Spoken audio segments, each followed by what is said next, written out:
Bismillahirrahmanirrahim. Alhamdulillahirabbil alamin alladzi anzala sakinata fi qulubil mu'minin liyazdadu imanan ma'a imanihim. Wassalatu wassalamu ala rasulil amin wa ala alihi wa man tabi'ahum bi ihsan ila yaumiddin. Assalamualaikum warahmatullahi wabarakatuh. Bersyukur kita kepada Allah kerana masih diberi nafas untuk berada di bulan Ramadan, bulan yang penuh kerahmatan, penuh keampunan, penuh dengan fadilat yang dijanjikan. Jadi pada hari ini saya Siti Fatihah binti Mahmud daripada AC Shah Alam akan membicarakan tajuk Didik Hati untuk Cipta Bahagia. Bahagia sering kita kaitkan dengan hati. Bak kata pepatah, hidup seindah hati. Namun andainya hati kita bergelora, semua benda dalam hidup kita akan jadi huru-hara. Semua benda yang kita buat akan jadi tak kena. Akal berkecamuk, rasa sesak di dada. Jadi macam mana kita nak cipta bahagia?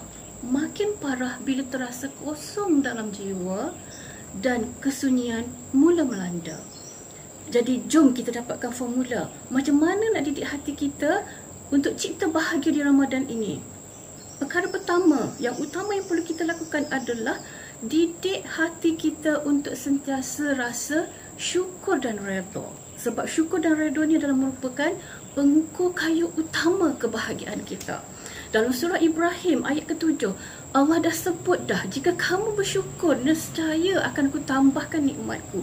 Jika kamu ingkar ataupun kamu kufur, sesungguhnya azabku adalah amat keras. Jadi tanya hati kita, naik pangkat, ingat Allah tak? Dapat bonus, buat sedekah tak? Kita syukur tak atas nikmat yang Allah berikan? Atau kita rasa sombong dan menyatakan itu adalah usaha yang kita buat? Jadi jangan lupa, Allah dah sebut dalam Al-Quran bahawa Allah mempunyai kuasa untuk memewahkan ataupun menyempitkan rezeki sesiapa yang dikehendakinya. Bercakap pula soal redha, kita tengok dalam surah Al-Ankabut ayat kedua. Apa yang Allah kata?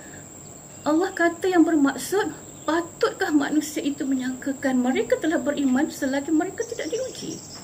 Dalam surah Al-Baqarah ayat ke-286, kita tahu Allah sebut Allah tidak akan uji kalau kita tak mampu. Dan satu lagi dalam surah Al-Baqarah ayat 153, Allah kata, mintalah pertolongan daripada Allah dengan sabar dan solat. Jadi ingatlah tiap kali Allah hantar ujian, Allah akan hantar sekali dengan kekuatan. Jadi cari kekuatan tu. Yakin dan percayalah bahawa tiap yang Allah takdirkan untuk kita, ada 1001 hikmah yang paling terindah untuk kita. Perkara kedua, nak bahagia kena didik hati kita. Macam mana nak didik hati kita? Dengan zikrullah, dengan selawat dan salam ke atas junjungan Rasulullah SAW, dan dengan doa dan munajat kepada Allah. Perkara yang ketiga, ingat, sentiasa pandang orang lain dengan penuh kelebihan. Susah kalau kita asyik tengok orang, asyik salah dia je, asyik nampak salah dia, jadi susah. Dan jangan jadi penghukum. Belum sempat malaikat nak tulis dosa ke pahala, kita awal-awal telah menghukum. Orang tu masuk syurga ke, orang tu masuk neraka. No, jangan buat tugas Allah. Kita buat tugas sebagai khalifah. Perkara yang keempat, didik hati, buat sesuatu agar Allah sayang, bukan sebab orang pandang. Meletakkan harapan manusia akan mengecewakan kita. Jadi letaklah harapan dan cinta kita kepada Allah. Kita akan sentiasa redha dan bahagia walaupun kita diuji dengan luka.